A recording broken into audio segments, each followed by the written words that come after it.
Disney has made some disastrous changes over the years. We are all for innovation and new ideas, but these decisions are downright unforgivable.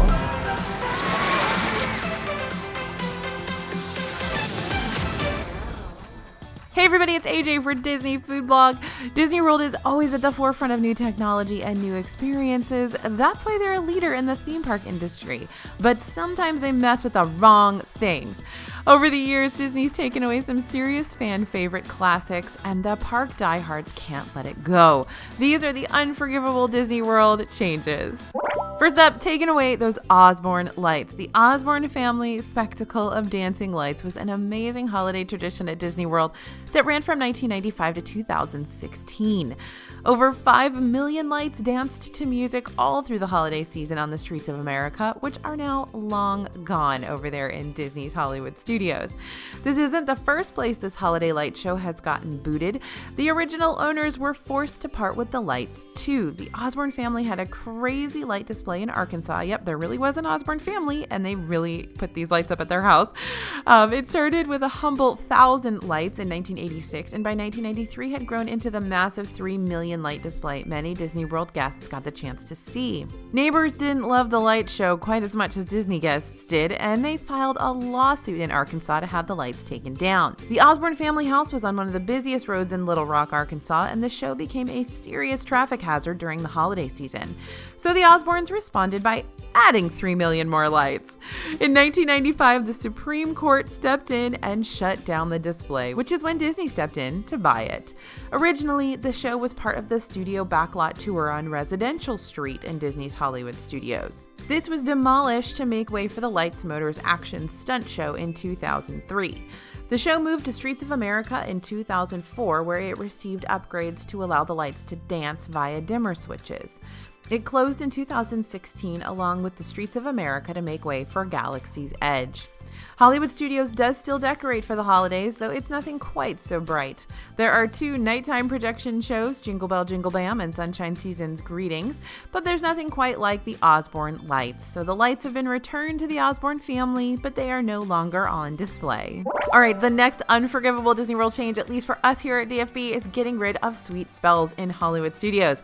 Sweet Spells was the candy shop of Hollywood Studios, basically the Main Street confectionery of the park. It sold fresh candy apples, Rice Krispie treats, fudge, all the delicious treats you'll find being baked fresh on Main Street over in Magic Kingdom. But it closed in 2018, and Disney never really replaced it with another candy store anywhere in the park. You'll still find pre-packaged treats in gift shops and some baked goods at Trolley Car Cafe, like the carrot cake cookie, which moved from another now closed gem of old Hollywood Studios, Writer's Stop. But you can't get those fresh candy treats anymore.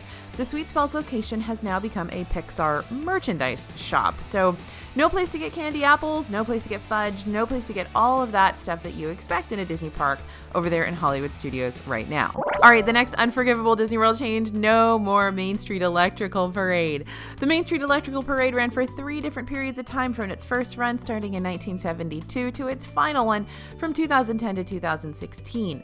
The original parade featured primarily 2D floats similar to the electric water pageant, which you can still catch on Seven Seas Lagoon every night outside Magic Kingdom. Now, the Main Street Parade sits unused in Disneyland. In a recent video, we conjectured on why Disney no longer has nighttime parades. They've never officially said, and it seems to all come down to money and safety. It takes a lot of highly skilled man-hours to create a parade like this and hundreds of cast members to make each performance happen. These employees are equity actors and union members, so they're paid at a higher rate than many of Disney's other entertainment and tech positions. Since the parade is a moving show, crowd control is needed all along the parade route before, during, and after the parade passes. That brings in more employees and increases the risk of an accident happening, but that parade at night, when it's dark, the risk increases. Disney has since moved away from parades in favor of street parties, which contain fewer floats, have a shorter route, and pause at regular intervals. You can catch some nighttime parades during special events when ticket prices are higher to outweigh the costs of the production, and there are fewer guests, which lowers the risk of accidents. The holiday parties at Magic Kingdom both offer nighttime parades, though they don't light up like the Main Street Electrical Parade, but you will still get to see some unique and rare characters. Mickey's Not So Scary Halloween Party is the only place you can see the Boo to You parade, and the Christmas parade does perform during the day in regular park hours the week of Christmas. There's also a Villain's Caravan at the Villains After Hours events in Magic Kingdom. This one is a lot smaller than a traditional parade, but again features a whole bunch of characters you won't see anywhere else. Alright, the next unforgivable Disney World change, closing the Adventurers Club. For those of you who may not have had the chance to experience the Adventurers Club, it was a highly interactive and immersive multi-floor bar show experience in downtown Disney's Pleasure Island district back before it became Disney Springs. For those of you who've had the pleasure of visiting the Adventurers Club, I say kungaloosh. Sadly, the Adventurers Club closed on September 27, 2008. One of the shows of the club was a radio telethon raising money to save the club. On that last night, they didn't reach their goal. So why did it close? Well, downtown Disney sort of went through a renovation. Pleasure Island closed, and it was going to become something completely different, and then it became Disney Springs, and there was a total overhaul of the shopping and dining area. Disney World also moved away a little bit from the Disney-owned and operated businesses and leased out to third-party groups. There's a lot more third-party locations in Disney Springs than there was in downtown Disney. So Pleasure Island was completely shut down and didn't return in any capacity really, as the new Disney Springs was intended to create a more family-friendly atmosphere. Pleasure Island used to have dance clubs and comedy clubs, but Disney's opted for more restaurants and shopping rather than entertainment venues. The closest thing to the nightclubs of Pleasure Island would be the Edison, which hosts burlesque performances some nights along with live music. It's 21 plus after 10 p.m. There's nothing like the Adventurers Club at Disney World anymore. Trader Sam's will be the closest, and it's nowhere near the same. All right, the next unforgivable Disney World change, changing the classics. All right.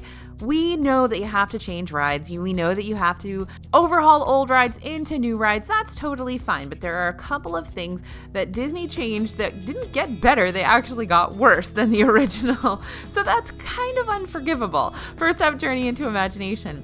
The original version of this classic Epcot ride ran until 1998, and if you've never seen it, you're missing out. This ride has a cult following, which you might not understand if you've only seen the current version. The original was full of classic Disney animatronics with sets and props that were really advanced when the ride opened in 1983. Guests would travel through scenes based on art, literature, performing arts, and science, led by Dreamfinder and his sidekick Figment. The exit of the ride was an awesome rainbow tunnel, which could beat out the bubblegum or purple wall any day as the selfie spot of Disney World. The ride was redesigned and significantly shortened. Dreamfinder was removed, and the ride now stars Eric Idle. It briefly opened in 1999 with only a cameo from Figment, but backlash from fans meant that it quickly went under another refurb, though that only really added a few animatronic Figments back into the attraction. The new version has very few elements from the original, but now you may understand why that purple dragon is all over the place when the ride is, well, there's a reason there's never a very long line. And also the Enchanted Tiki Room under new management. We have gotten back to the original by now, but for a time, the classic Enchanted Tiki Room had a pretty unforgivable overlay. From 1998 to 2011, the show featured Iago from Aladdin and Zazu from The Lion King, crashing the iconic Disney animatronic show. Many guests felt that the addition was annoying, to say the least. I mean, those are two of the most annoying Disney characters, right? And that it didn't really add anything to the show besides directing more attention to Disney's new animated films. Now, the show building was damaged in a fire in 2011. There are rumors that the Iago animatronic caught fire for real, something that was simulated in the show, but reports state that the fire was contained to the attic. Still, when the Tiki Room reopened, it was as the original show, and the new management was gone. Thank you guys for listening, and thanks for watching. Of course, we know that Disney has to have change, and they have to have things that are different. As Walt said, Disneyland is never finished, so there's always more to come and more to change. Of course, some of this stuff is just so near and dear to our hearts, so it's hard to let go of it. We want to hear in the comments what you guys think. Are some of these changes okay for you? No big deal, we like change, or are you guys missing some of this stuff too? We understand all those opinions here at DFB. We've got a variety of different people who think different ways too. So let us know in the comments your thoughts. As always, this is AJ for Disney Food Blog, and we'll see you real soon.